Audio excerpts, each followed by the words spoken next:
episode is sponsored by Hammertown and Elise Harney Real Estate.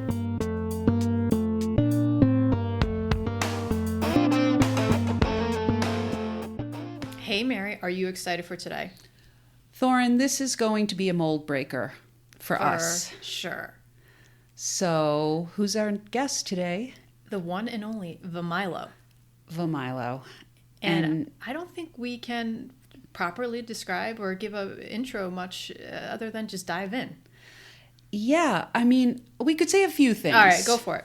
We could say a few things. So, Vemilo brings the average age of our guest down quite a bit. Yes, he does. So, he's a pop performance artist. Mm-hmm. He calls himself the artistic love child of Lady Gaga and Prince, which I think is very apt. Mm-hmm. He's humble and creative and inclusive and embracing of all different people. He's curious. He's just a wonderful human being and immensely talented. He is. I love his aura and everything he gives off, and I can't wait to meet him and talk to him.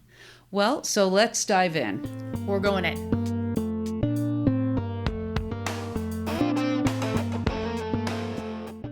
Hammertown is a bespoke lifestyle store and interior design service. For 37 years, they've offered everything you need to feel at home. Whether you're looking for a gift or help in realizing your living spaces, Hammertown can help you put the heart into your home with antiques, furniture, rugs, lighting, and so much more. Visit their locations in Rhinebeck, Pine Plains, and Great Barrington, or visit them online at www.hammertown.com and follow them on social media at Hammertown Barn.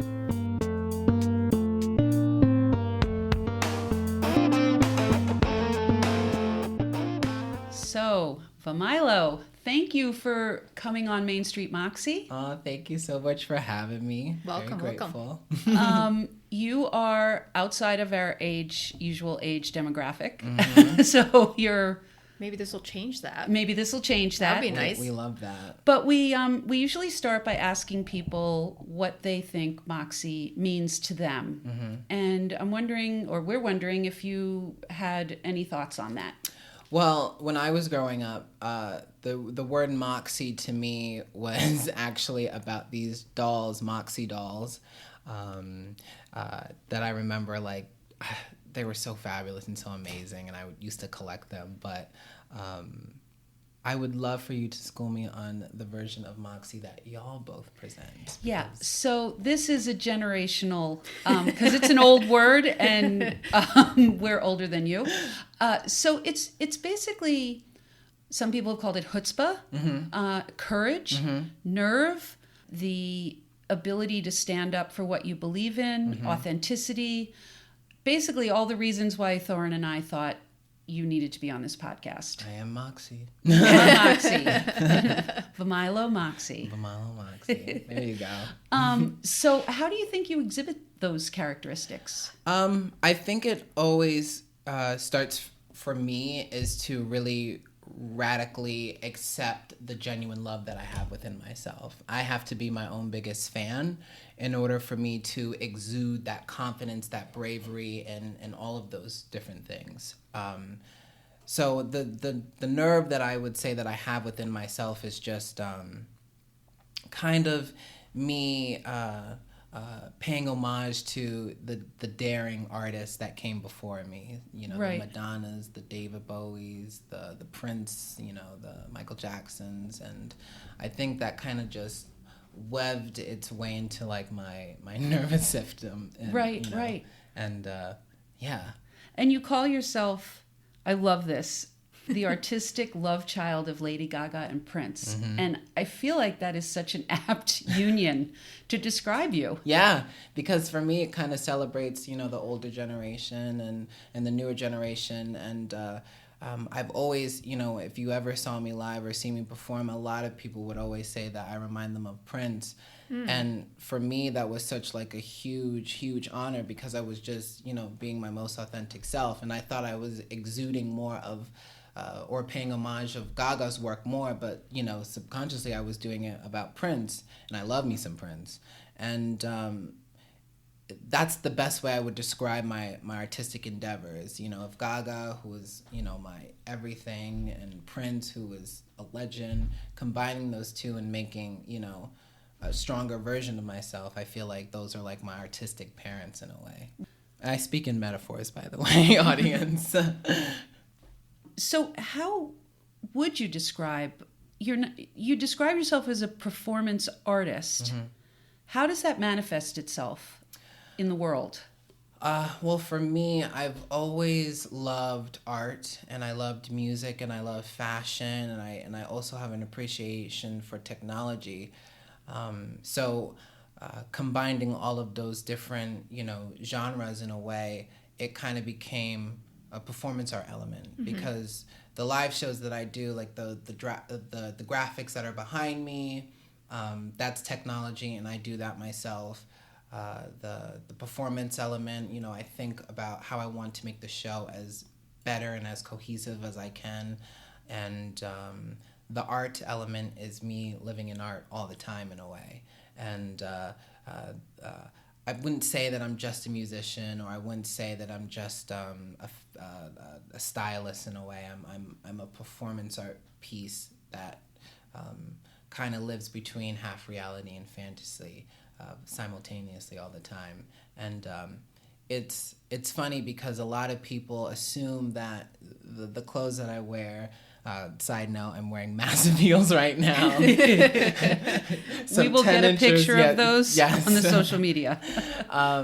But, you know, for me, my clothes and my artistry, for me, this is wearapy. I always tell my Vemisers, dressing the way you want to is no different the way I want to. If you feel good in, you know, your plaid, or you feel good in your, you know, tank top, it's that self-expression of the wearapy, the therapeutic wear that makes you feel like you're able to function today, or be your best self or whatnot. So that kind of dives into the performance art element of it all. And it's just like I live and breathe it, you know. But I did enjoy wearing sweats during the pandemic. I got a little comfortable. Once upon a time, there was a boy named Vemilo in sweats. But no, I love sweats, you know. Mary and I didn't get out of that for COVID. We're currently wearing sweats. They call it the COVID look, where you wear a really nice shirt up here and then sweats. They call it the COVID style. We're a little underdressed today. Yeah.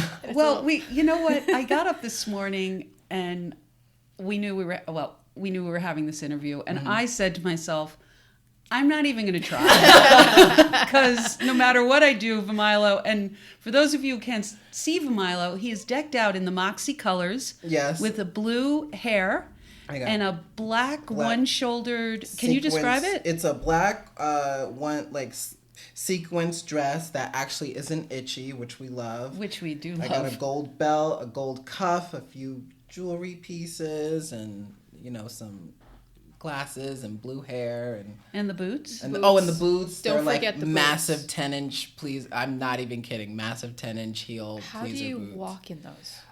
Confidence and insurance. Yes. And strong ankles. And strong ankles and calves. As I walked by, the gentleman was like, "Have you ever fallen?" I was like, "Not yet. But one day there will be, and I will pretend that I will faint. I will be laid out." Are you? Oh, I need water. I can't. It happened. Yeah.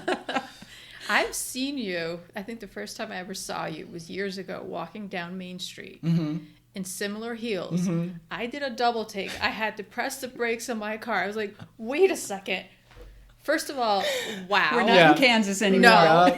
Yeah. And how is that person managing to walk in those heels? Because I would have fallen about 20 million times and we'd be barefoot walking down the street. Just gave up halfway. Pretty much. I mean, I started wearing heels almost 10 years ago, 2014. But I started with like the platforms, and then because I was so insecure at the time, because I was not crazy insecure, but like wanting to dress the way that I really loved, and like I was very hesitant to wear long wigs because I didn't want people to think that I was trans. I just I really loved oh my gosh, Jared Leto. I don't know if you're familiar with him. He has like the long hair. He really inspired me to buy long hair because I just loved love long hair. And then the heels, I was like, people are going to think that I want to be a woman, but I don't. I don't see gender in clothes. I just, it's the wearapy. It's going back to that. And then I started wearing like 8-inch heels, but you should really start with a 5-inch heel or 4. Start with the kitten. We love a kitten heel. And I just, but the long story short with these is Lady Gaga has a pair of these.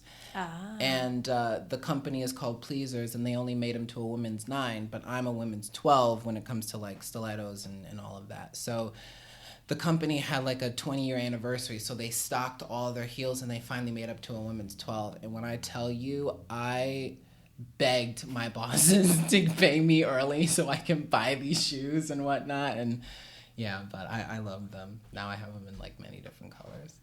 Do you love a good bargain? I love a good cheap and cheerful. Okay. My goodness.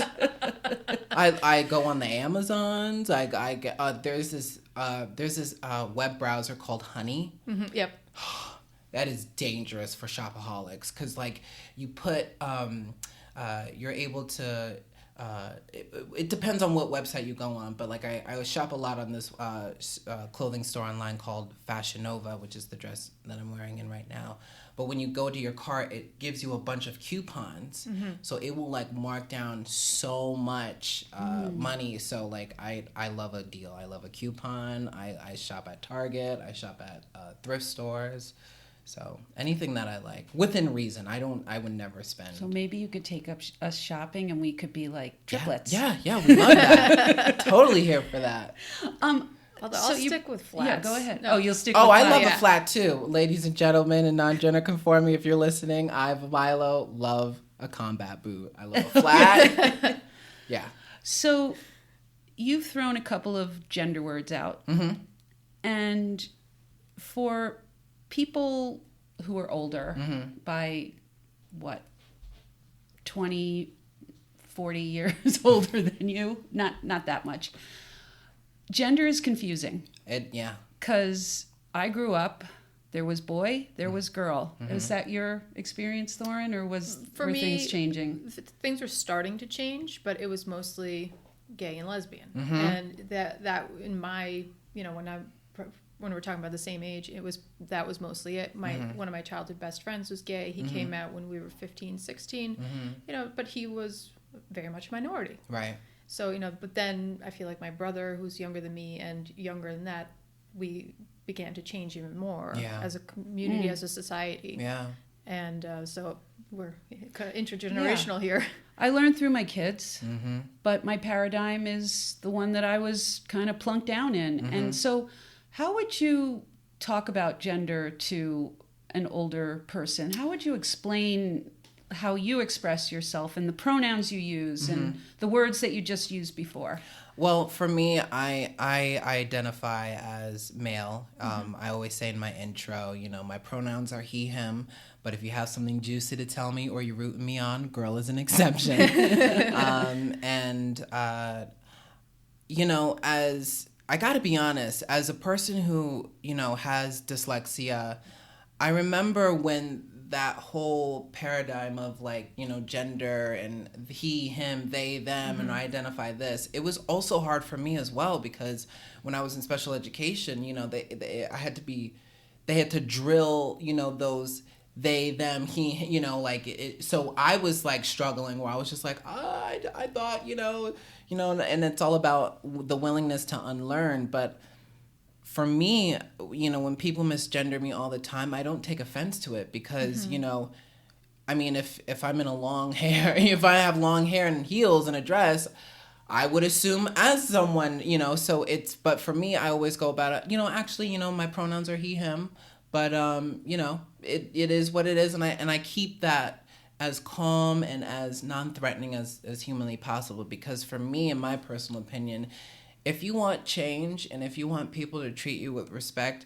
you got to give them a few business days, just to and be willing to know that you may get misgendered, but as long as you know yourself well enough and you're having the willingness to educate to the point where it just becomes like jazz, like it's second nature, it's in you, it's like off the cuff, then I feel like people's approach will be at it differently, and I, in going with the older generation, I personally called my elders my classics, because I believe as a 25-year-old, like, I am still learning, and I just find it hard to imagine that I think I know it all at this age when, I'm still in my infancy, and I always ask for my classics advice, and, vice versa. And shout out to my Aunt Crystal, who's one of those people who really wants to know and wants to learn, and a bunch of people who are in their 40s, 50s, and 60s. I think it's the way that you approach that kind of conversation. And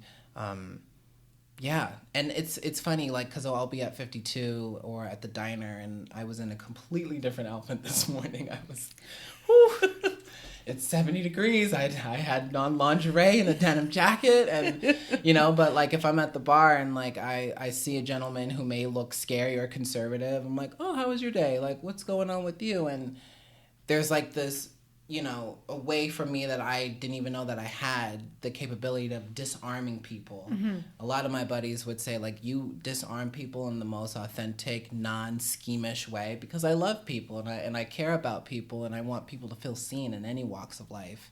So I don't know if I exactly answered your question in a way, but gender is a broad thing that it's gonna happen, not overnight. It's just gonna, we just gotta keep talking about it, and even having this question right now, your willingness to learn and your willingness to be a part of the conversation, because it's important to have in a way. Yeah, that authenticity that your friends comment on, I can tell your friends, whoever they are, you've always been like that. Because I first came to know you when you were in middle school. Yeah. Because you were the same age as my kids. And I would see you bopping down the street. Well, my afro at the time. Yes. Huge fro. And the platform boots. The early iteration. Yep. And I remember driving my kids home, and you'd be walking home. I'd be like, God bless him. He is just doing his thing. And I remember you were going to summer camp. Camp Sloan, shout out to them. Changed my life. Summer camp and kids can be great, and sometimes it can be not so great. And you were different all the way back. And I remember saying to my kids, and you were going by your birth name at that point. Yeah, which is Javon. Javon, you take care of him. If you see anybody, you stop it or you report it. But you got to take care of him.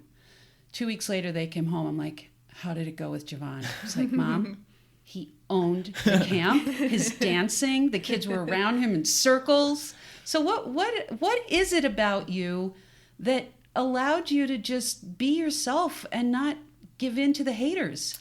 I would have to give that credit to my idol, Miss Lady Gaga. When that woman said, be brave and be your most authentic self, and don't, only value the opinions of those who you respect, and the rest pay no mind, because they're not living in their truth the way you can. And I was like, okay, I can do that. I can just, because now that I'm older, again, in my infancy of 25, I cherish life so much. I love life. It can be hard, it can be grand, it can be gritty, it can be amazing. And it just, I wish to give this gift to the supporters or the viewers or whoever views me and loves my work, is the way that I go about it is I'm like, I have one vessel. I got one shot, unless you believe in reincarnation, but I have one shot out of life. Why on earth would I let somebody stay in my mind rent-free, controlling the narrative of, oh, you got to be... No, this is my vessel. I live and breathe my truth, and I want to inspire other baby Vemilos cooped up in any conservative town to be themselves. I'm going to be myself until they close the coffin, And when I was younger, I just had this... I had a not so decent, but, a trouble upbringing of, having parents who were both, unfortunately tied into substance abuse issues and all of that. And it got physical sometimes. So when I was able to go to camp, I was able to let all of that build up anger and that frustration out through a creative outlet. Thank God it was through a creative outlet, because I could have done drugs. I could have, did really not so nice things to myself. But for me to choose music and art and dance to just let all of that hatred and building, through me so it just, I don't know how people view me sometimes, because I'm so in my head of whatever I'm thinking about creatively, or what is the next journey in my life, what is the era. So I get a kick out of it, hearing other people, such as that story of how other people view me as, not because I'm like, I'm very curious, because I'm so like, I'm present with myself. That's another gift that I would love to give people. It's not that I didn't think you could take care of yourself. It's just that you were a gentle soul. Yeah. And I think, as I was saying to Thorin, that you just didn't allow the haters any purchase. And they didn't feel that they could get anything out of hating on you. Yeah. I think because I was just so accepting and so humble. Yeah. There was no ego to me at all. There was never, like, everybody's welcome to sit next to me. Everybody, Yeah.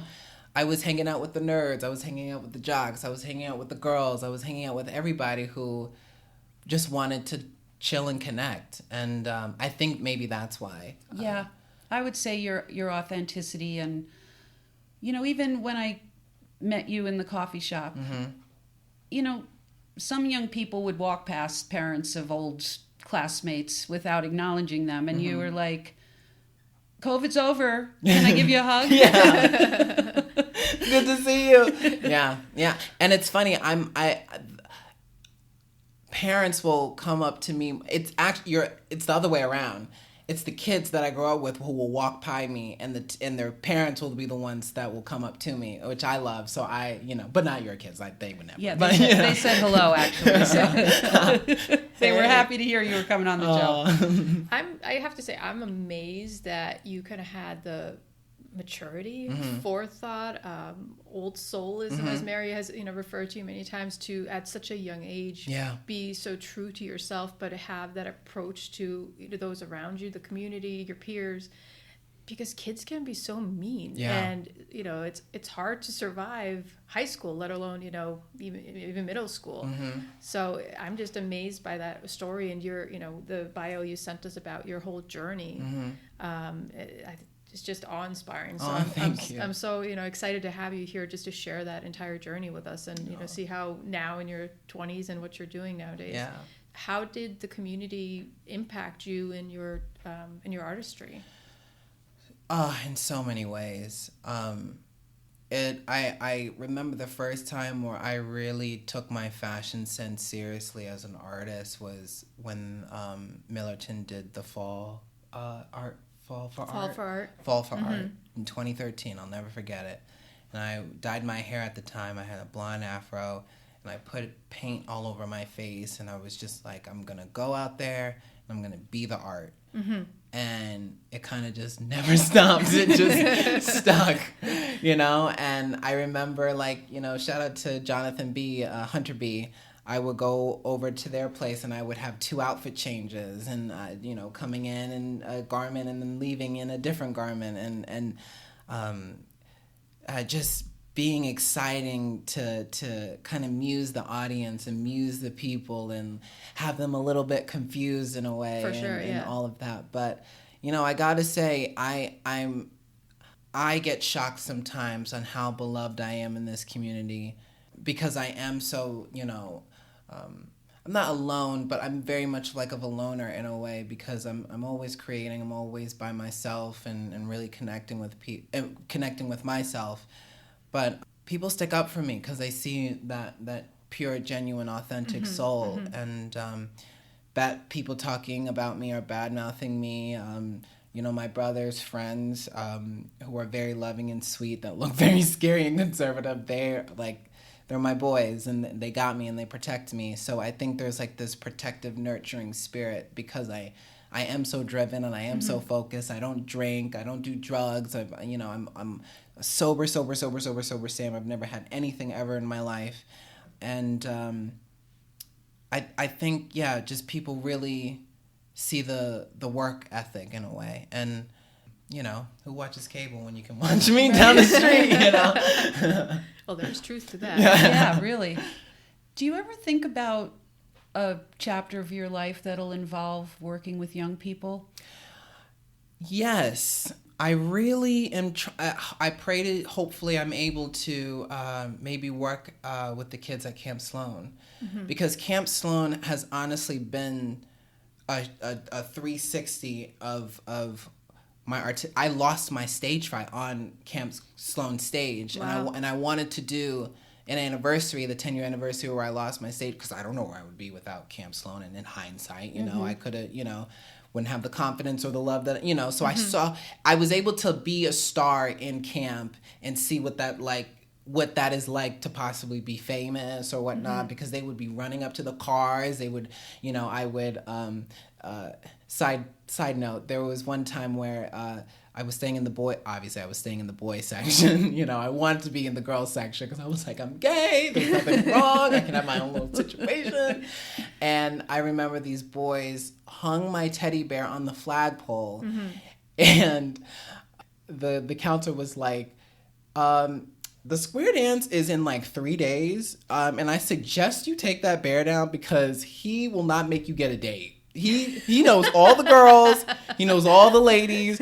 You better be nice to him because you won't have a date. You'll be dancing by yourself. And those boys took that bear down so quick. Oh my gosh, I'm sorry. What was your question? I forget now. Well, I asked about working with kids. And Yes, thank you. Going back to Camp Sloan. Camp Sloan. So yes, I would love to work some in the arts of Camp Sloan. Because do they know that? We're in talks. Because they will after this. I know. I mean, we were in talks, but of COVID, like they couldn't allow outsiders coming in. So hopefully, maybe I can try to squeeze in something this summer, because I owe them so much, so much. The amount of people that I've met. This one camp counselor, Gavin Allen, he changed my life for the better. Because I was in an abusive household. So going to that place and feeling accepted and loved and just cool and just like, everybody's welcome. Who the hell am I to withhold that to myself? I want to pay that forward. I want to give that back. So, kids, I see myself. I feel more comfortable now than I was then, because I think I was still figuring myself out, and I didn't feel brave enough to really connect with kids, but I was really good enough to connect with adults and older people to give them the sense of hope, because the little goobers, they're growing, but I do. I want it to be right. I want it to feel authentic, not to say anything that I do is not, but I take kids very seriously, and they sense a lot of things, and they're very wise, whippersnappers, and I'm very, very sensitive about kids and all of that, And you also worked with the Northeast Community Center and the Watershed Project? Yes, the Watershed Center. So my connection through the Watershed started out because my mom forced me to get a summer job. And I just hate when moms make you work. What is that? How dare she? I just wanted to create for the summer. It was through the Northeast Community Center. I forgot the proper program for that. I think it was just like a summer job, ex-NECC or something like that. And the options were you were able to work at the diner. But I was like, I'm not working in town where I want to relax and connect with, I don't want to do that. So I'll do the farm. Again, if you saw what I wore today, you'd be like, you on the farm. Okay, all right. So at the time, the farm that I was working on was Soulflower Farm, which is no longer around. but it's now Rocksteady Farm with a different farm, queer organization, all of that good stuff. And I was harvesting the vegetables, I was cutting them up, and we would go to the farmer's market and sell jam and sell pesto sauce and whatnot, and weed and everything, and weeding, not marijuana, weeding. And not to say that I didn't take advantage of food or whatnot, but it's very humbling, and it's a beautiful thing, because it's just like teachers, like you just take them for granted and you don't pay them as well enough. And like it goes with farmers and how like they work tooth and nail, they're out there, and sure, we have great technology that's able to harvest and whatnot, but to really like plant something or dig up something and wash it and feed people, it's a beautiful situation. I remember we had to go into the Watershed Center, and that is an amazing organization where we house retreats, yoga retreats, social justice retreats. A few years back, we had Black women whose sons were killed in police brutality. We hosted them and whatnot.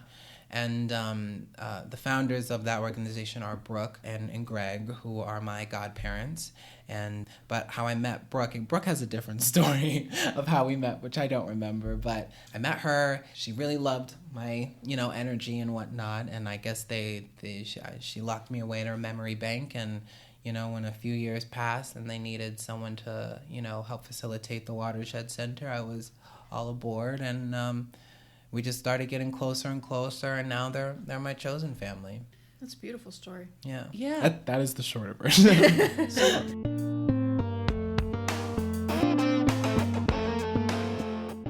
Elise Harney Real Estate is the #1 real estate agency for the tri-state region, and they provide a comprehensive overview of the regional market spanning Litchfield, Dutchess, Columbia, and Berkshire counties. Elise Harney Real Estate serves 40 unique communities with 35 years of experience. They have a team of knowledgeable real estate professionals to work with you to buy or sell your house. Their offices are located in Salisbury, Millerton, Norfolk, Falls Village, and Riverton, or you can visit them online at www.harneyrealestate.com.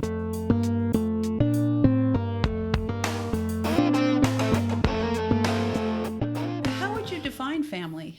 For me, family is who want nothing from you except love and happiness. I love that meaning.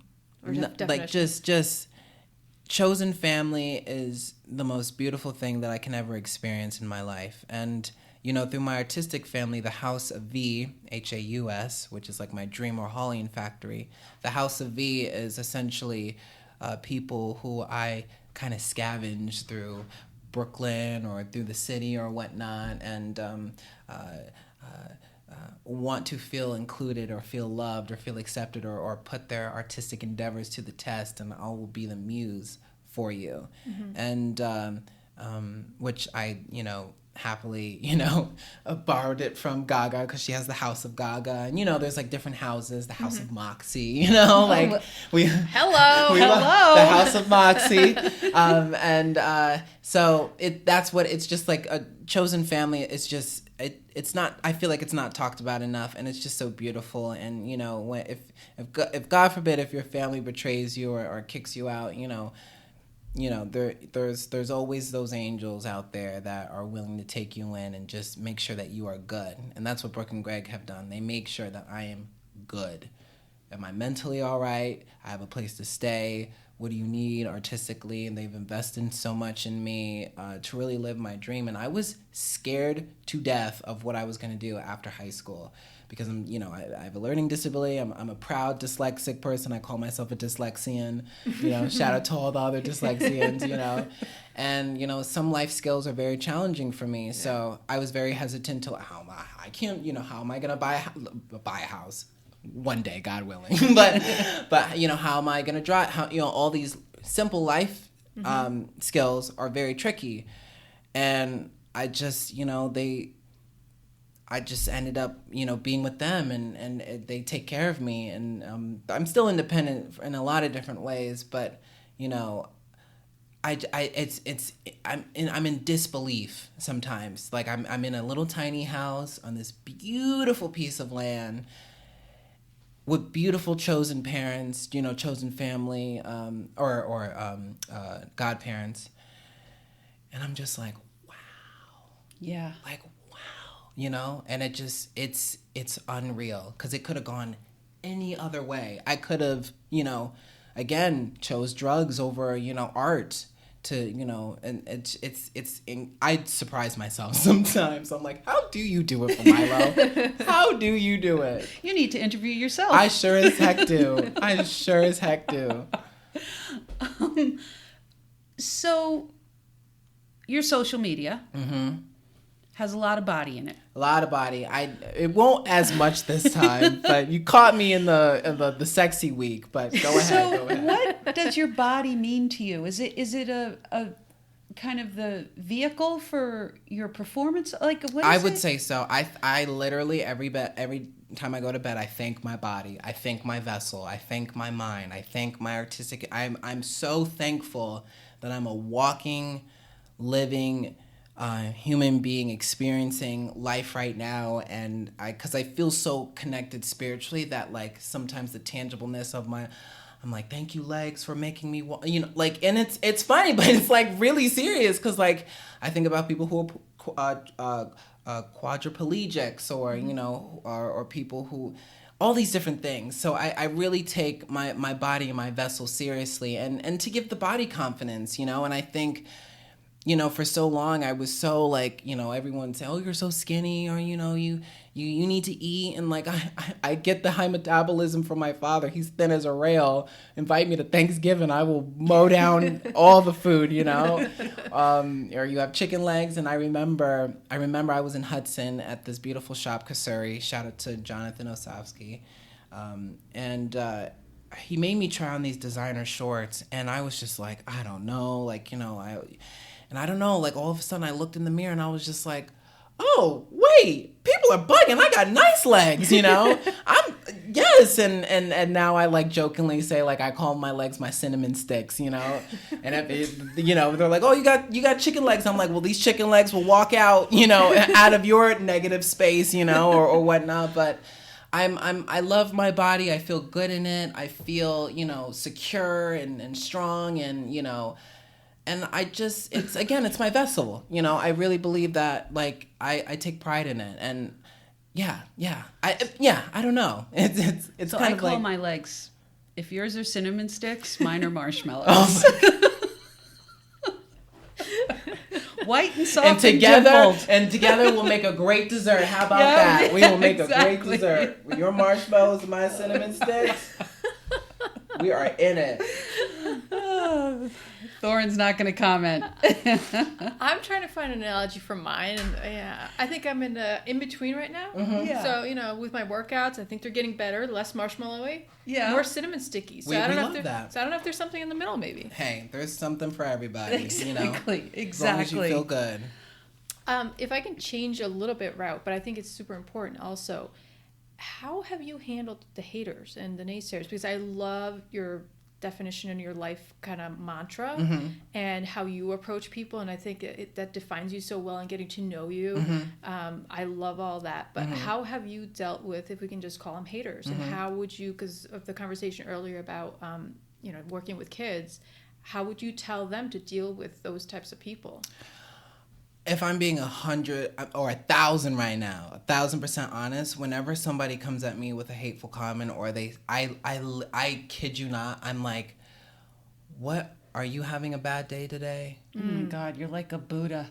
Like, Yeah, are you, seriously. like, are you, because like, if I'm being spiteful and angry, it comes from somewhere. I know it comes from somewhere. I just know it. Yeah. I've also seen that play out with my parents, of them, you know, lashing out. It comes from somewhere. So every time when it's like hard to do, I guess, but like for me, I don't take it personal, because I'm like, Wow. You are really having an off day today, and I'm just sending you light love and positivity on your journey. I hope your days, and it's like, and it's not even like, oh, have a great day. It's like, I feel it. I literally feel it. And I'm just like, wow, are you good? Like, you need a moment? Or, but I won't do it to like everybody who like comments crazy stuff, because I got things to do, people to see, folks to inspire. But like, you know, if it's like personal, or just, I'm like, are you feeling all right? You know, like, you know, and that's how it is. I'm like, they're having an off day. And I just so happen to be the one that got in the way of it, or something like that. Like, and then I just keep it moving. I keep it moving, You are like a skinny Buddha. But don't come at my friends, though. Yeah, right. No, I can take imagine. it. Yeah. But don't come. Yeah, if you come at my friends, then I'll be like, okay, you may have a bad day, but like, my friend ain't the one. I'm not the one to be, But yeah. So, but for me, I'm literally like, yeah, man, they're having an off day. See, like I tell myself that, and then I still take it personally. I think because and this is kind of like real, but like I've had my own flesh and blood give me hell in my life growing up in that kind of toxic environment. And I would say no one can hurt you more than the person who gave birth to you, you know? Right. So I may not take it personal through the public, but if it's somebody who gave birth to me or something, then I'm like, oof. Right. Then it hurts, Well, how can it not? How can it not? Yeah. So when someone who I don't know, I know they're having an off day, but it is different when it comes to something personal like that. Yeah. So I take that personal, but like other folks, I don't, So Oh, go ahead. I was going to say, so it's a reflection of them, not you. They're just projecting it onto you. I say that all the time too, and I try to teach my kids that. And sometimes it's either them being attracted to me and don't know how to come up and say hi, Right. or they want to be me. They're envious of the way that I have the courage and the confidence, to be myself. Which you do. In spades. right. And it's just like, why come at me when you clearly see if I'm able to walk in my truth, peace, God willing, there's space for everybody. Right. Everybody welcome. Not in that dress. Not in this dress. I'm trying to imagine myself in that dress, and it's not looking pretty. We'll find something. We'll You got to some- take me shopping. We have to. I'm Moxie serious. we have to do an act 2 of this interview. Yeah, I need a wardrobe budget. Okay, but are you starting in the kitten heels or? We love a kitten heel. Listen, I total. can see you in a wedge. I'm a really good. I could do a wedge. I love a wedge, and Me too. I could say like people who are like scared to they're like I want you to take me shopping, but I don't think I could. I can dress the way you want to feel. Like I'm really good at like my lover who I'm seeing. He was like, I have a conference in a week. You're taking me shopping. Like I Right. don't know what to wear, what to do, and I dressed the way that was. But you just give me a genre, business casual, I got you, and I'm able to like still make you feel a little cool, a little elegant, but I still make you feel comfortable. We love comfort. Ooh, we love comfortable. I'm comfortable right now, so, but it's all about comfortable, how you feel, and yeah. So I'm pretty good at dressing other people. I would say I'm really good at that. All right, there's another career. Styling. Your name. So I'm going to throw 2 dates out at you. June 4th and July 22nd. So June 4th is the day that Javon Scott Moore was born in Sharon Hospital, 1997. And Vemilo, Leonidas Evergreen, was born July 22nd, 2016. And the difference between those two people is that Javon, who I love ever so much, and he will have a everlasting place in my heart, was a boy who was in constant fear of survival. And who, God willing, was just immersed in creativity, drawing, taking ballet classes, doing tap and gymnastics, listening endlessly to music, being a Hannah Montana fan, being a Destiny's Child fan, really in desperate need of survival and constant fear, in a way, of his home life. Vemilo is the complete opposite of that. Javon, at the time wanted to be the me he wanted to be, and I had to give myself a new name. I went through many different names. I went by J-Star, I went by Venus, I went by Demolic, I went by all these different alter egos because I was just trying to find the right one. And, You know, shout out to the Oker's Diner, the folks who were working there at the time, Kevin Reynolds. We were going, I was still performing. I started performing around 2015, like doing music and all of that. And my former manager, I use air quotes, he was like, you know, I love what you do, yada, yada, yada, but you need to have one name, one solid situation. So I was sent on Venus Mary. de Milo. We love a Mary. My grandmother's name is Mary. So I went to the diner and we went through so many different names, and I was just really set on Venus de Milo, but my friends were like, you're not as famous as the statue yet, so let's try to tweak it and make it more original. So my buddy Kevin was like, well, what about Vemilo? Vemilo, and just shorten Venus de Milo. And I was like, I like that. That's a moment. So I did a whole rebirth, did a meditation, really set my intention of, okay, Javon, you wanted to be someone powerful, confident, brave, resilient, someone who you would trust your life with. And it was it lasted for 3 days. I'll never forget it. And I locked myself in my room at my grandmother's, and I was just really trying to really do the work. And eventually it just it blossomed, and I really truly feel like Vemilo, and I love Javon so much, but Javon no longer serves me. Javon, it's almost like a relay race, to give you context. It's Javon had the baton and, just running as fast as he could to give it to someone who can take on the haterade or, the noise. And when Vemilo took that baton, I'm still running, Even in my tennis shield, right. I'm still running. But people call me V, but I'm in the process of legally changing my name. It's expensive, but, it's something that it serves me, Right. Well, try a GoFundMe. There you go. That'd be cute. That'd be a moment. Yeah. You never know. If the community names me, you better pay up for it. Exactly. So we're kind of at the end. Oh, my goodness. I know.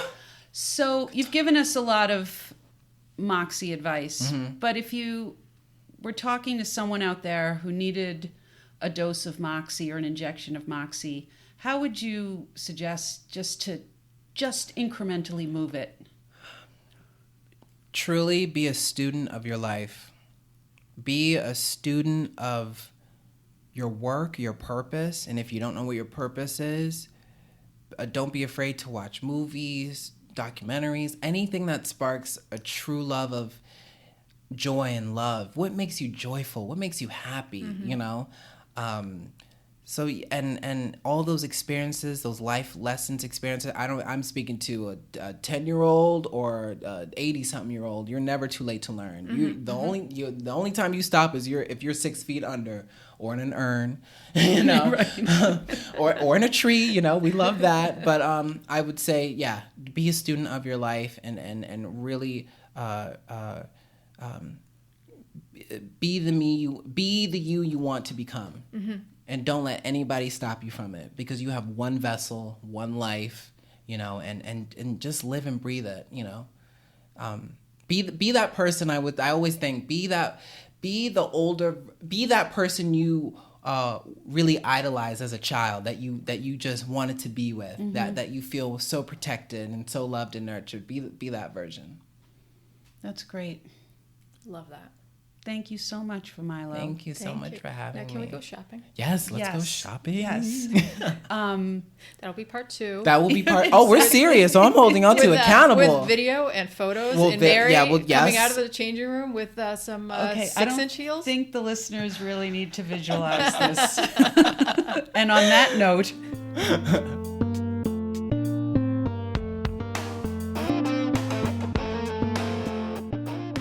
Mary, that was so much fun. It was fun. I don't think I've laughed that much or gotten that many goosebumps in the span of 45 minutes in I don't know how long. That was just what gave you goosebumps?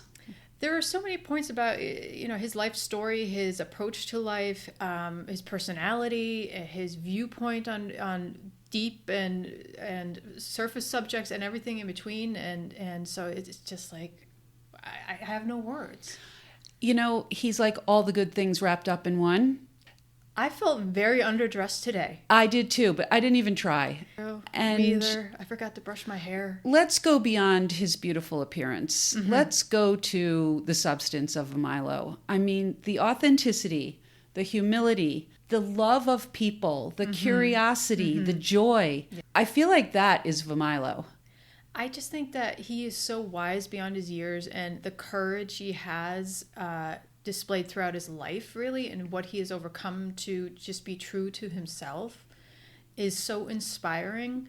And, you know, just when I asked him the question of, you know, what do you say to the haters? How do you deal with them? How do you tell people to deal with them? And he's so right in that you approach him like, oh, I'm sorry you're having a bad day or something in your life, because most people take it so personally and that they are being attacked, but he kind of transcends that. Yeah. And really turns it on its face, because the person who's doing the hating is the one who has something going on. It's about them. It's not about you. They're just attacking you because you are there. You're an easy goal, or, you know, you're just their target for some reason. So just that one point in having the mindset and the courage and the wider viewpoint of the world to be able to approach it at his age and when he was younger, I'm just inspired by that, because that's how I also view things very much. But it's hard to get there. It is hard to get there, and he's there at 25. Yeah, but have the courage to be able to stand up for yourself and to be able to see it that way and not take that attack personally. Right.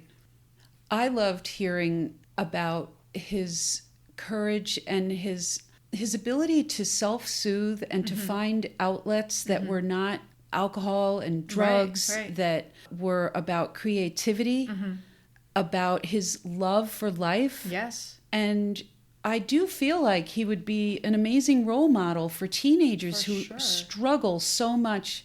Well, everyone struggles, but it's really hard to be a teenager in this day and age. And I think he could be an excellent guide for them to find other ways to cope and thrive. I think it's not just for kids, even though, you know, this world definitely needs more people like him to speak to them. But I think people from all walks of life could benefit from a conversation with him and just be in his presence and feel the love that radiates off of him. Yeah, I think we found a couple of new careers for him out of this interview. And I think we just found another one. He could just sit there and just be positive and make money. He could have a corner at Irving Farm, and it's a Vemilo hour. You know, each person gets 10 minute segment, and you bring your coffee and, you know, just, you know, soak in the love. And you walk out of there feeling like you can healed. You healed, but you just want to love everyone. Yeah, I know. You know what? We did propose a bobblehead for another guest, a dashboard bobblehead. Yeah. I think there could be a Vemilo bobblehead, sequins. Oh, But- sequence of, yeah. Absolutely. But anyway, it was a great interview, and we're so fun. happy that he took a chance with us. And Yes. And he came up with a new thing for us that we should be launching soon, right? The House of Moxie. the House of Moxie. I don't know what that means for us, but Well, it's something to research. we will storyboard it out, get the whiteboard out, and see what comes of it. Sounds like a plan. All right. Well, he said he'd come back and help us, so, you know, maybe When he takes us shopping. That is perfect. I will be sticking to the flats, though. Exactly. Until next time.